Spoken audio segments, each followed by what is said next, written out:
Бичигт хад жуулчны бааз.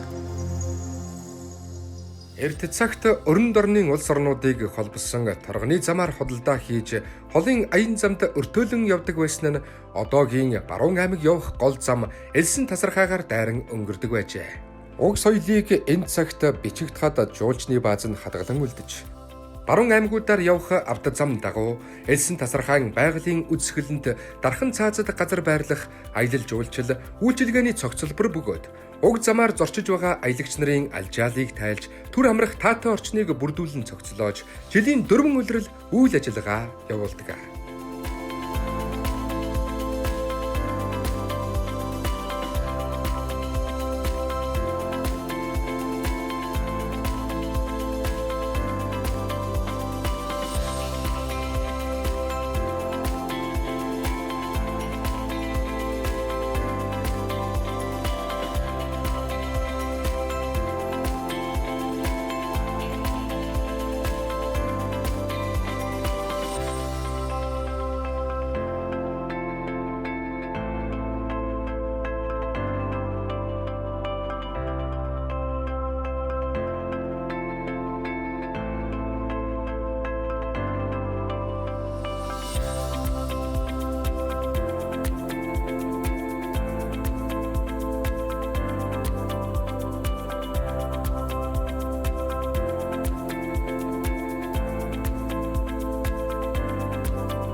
Бичигт хад жуулчны бааз.